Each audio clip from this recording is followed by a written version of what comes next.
Hello everyone, Dan 14th Prime here. Want to do a video share today with you guys on the legendary B Studios and XM Studios statue collaboration for the 1/3 scale Captain America Prestige comic book version. Everything laying out here on the table is what's in the box. If you're interested in checking out the unboxing, be sure to check out my unboxing video. I'll put a card up here in the corner.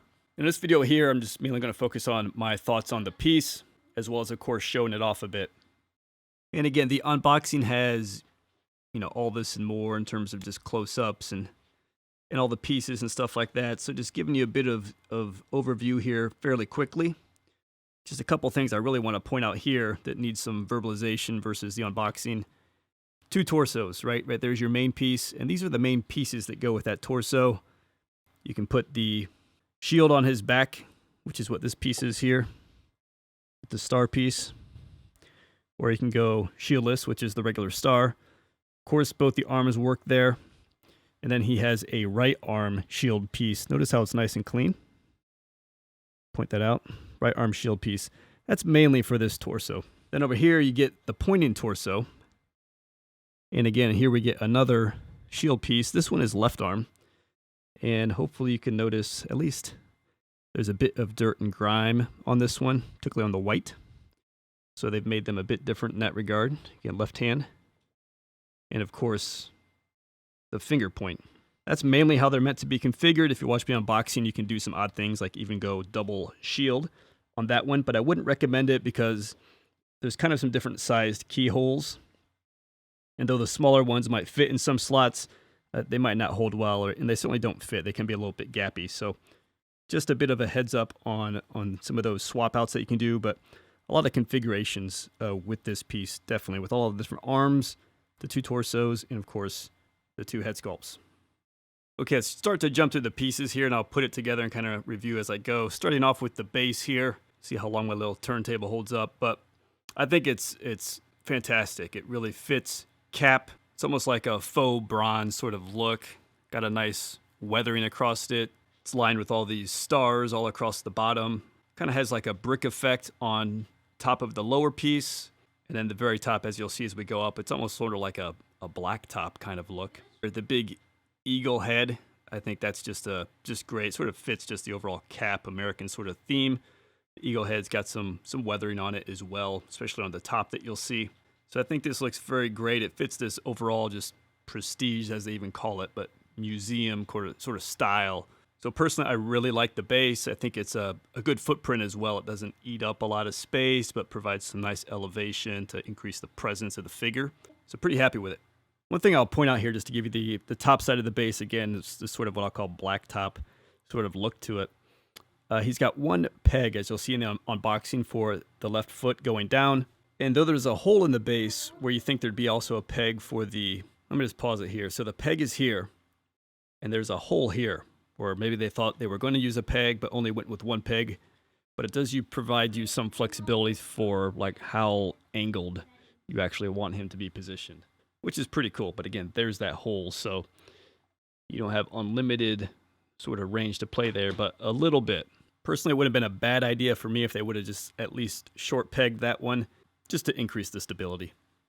So here I've got him in one of my favorite configurations, and I've just stepped up back from him a bit so you see all the ugliness of doing a YouTube review. One of my favorite poses here with the guy, shield on the back. You got the Alex Ross-esque classic portrait on, and he's just looking very inspirational, very determined, very Cap. This is another swap out with that torso where you bring the shield to the right-hand side, the clean shield, and just go regular left-hand fist. And of course the shield comes off the back and you just put the little star. Again, you can do things like put the other shield in the left hand, but I wouldn't recommend it. It fits because it's smaller, and the magnet's strong enough to hold it, but not really meant to be there. Not a perfect fit. This is what that looks like, so again, you can get away with it. That left-hand shield is called AL for alternate torso left arm. And again, you can get away with it, but if it shows up on camera there, little gappy there, not tight as a fit, really an undersized peg for that torso. And then here's the configuration with the alternate torso, the pointing finger, again, left hand dirty shield, and I've got the modern sculpt on, the modern portrait, which does give him a bit more of a look down, chin down versus chin up on the classic portrait. Just wanted to show you those at least in terms of a total view of this statue for the different swap outs. But getting a bit more into the piece itself, it's about 33 inches tall. And the base, at least in terms of space, including airspace, about 14.5 inches deep and 14.5 inches wide. But the footprint of the base is actually much smaller. It's like 10 by 8. So either way, it's a pretty tidy footprint for a 1/3 scale statue. I think there's 338 of these made. I've got number 110. And really picked this piece up because I just thought it was a phenomenal statue. Saw the production pieces in the Singapore Comic-Con videos from Cisco. And this piece was just jaw-dropping awesome. So picked it up for that. Plus, Cap's just an iconic superhero. So glad to have him in the collection here. So for all those reasons I mentioned, I think it's a great concept. It's a classic comic book Captain America. And I think all of the poses you have with this piece could be fantastic standalone statues themselves. So the fact that you have the ability to swap them all out and how they made this concept was just really brilliant. And as well for the collector to be able to go modern versus classic. Just a lot of great flexibility in the piece and how they envisioned the concept. And I do personally like very much what I see is Alex Ross steer that they've taken with the portraits. As well as already mentioned, I think the base ties in beautifully to the overall poses. So the concept top and bottom, I mean, it just screams Captain America and the flexibility that the concept provides as delivered in the statue with all the swap outs I'm saying. I think just made the concept that much more brilliant. Up next here, let's talk about the sculpt. I think they executed on that beautifully. I mean, this thing just has so much sculpted detail. It has all the scale mail sculpted in, every single one individually. There's great texture, particularly like the white sleeves. He's got the elbow pads. He's got the gloves. So there's just tons and tons of details. You really see the uniform brought to life. So very impressive, I think, with the sculpting, all the pouches, all the straps, all the buttons, holes in the belt, all of those details are there. You've got creases in the pants. You've got good anatomy, good musculature build. If we jump down to the lower body, the great muscle built in there. Again, there is a light texture even across the blue. It's not as pronounced as sort of the white on the sleeves, but there's some texturing there. Then you just see all the details, with the knee pads, the back of the knee, the seams through the pants, the way they're sort of scrunched in the crotch, and some different folds that you see through the pants. Looks really good.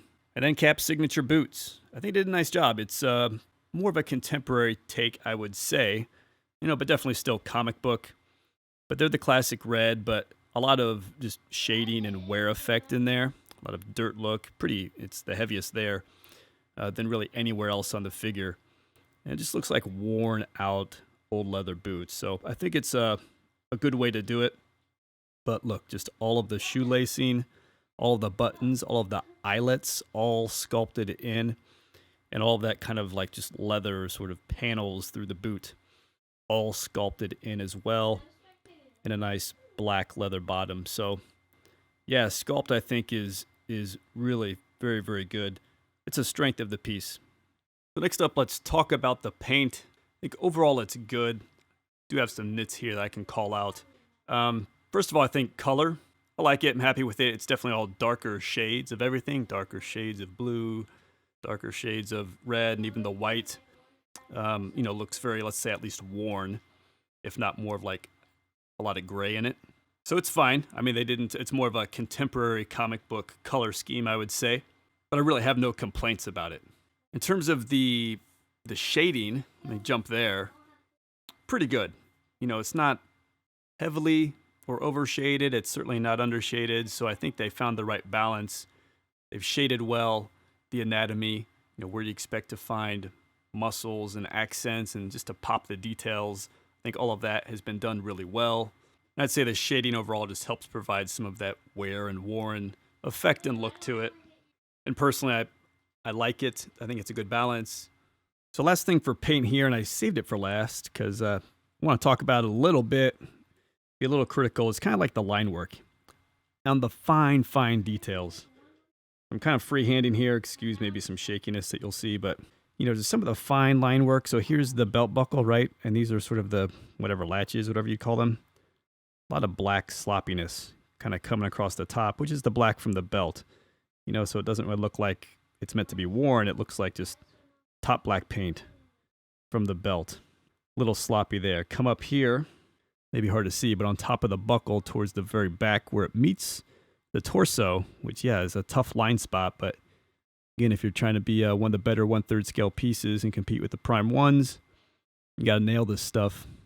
You know, there's a little bit of white flow there on the buckle, a little bit of red blending there. So in some of the corners, it's a little bit imperfect. Now, I think they got the core of the torso right. You look at that, all those lines, all that candy cane striping. Can't really say anything too bad about that.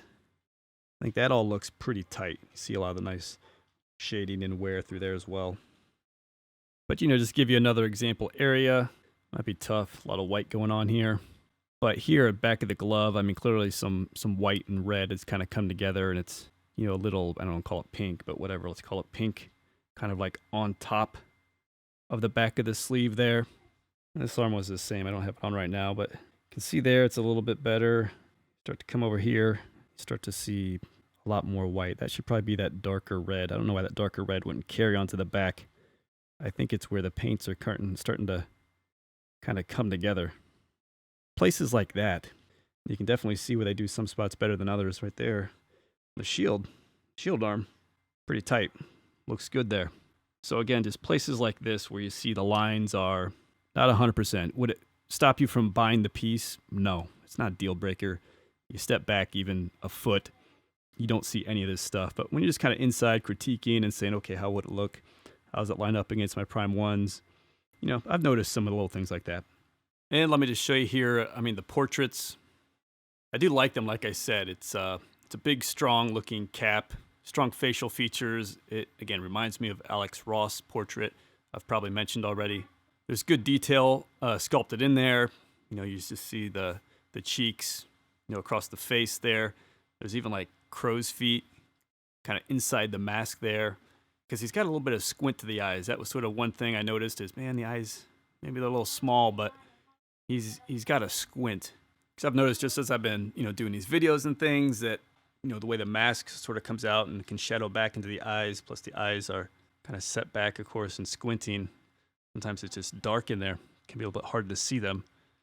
So it could be well served, you know, definitely with lighting would be important, spotlight maybe, to kind of bring that out. He would obviously look epic with just like a spotlight kind of down from the top, hitting sort of the head and chest area would be a great lighting source for this piece.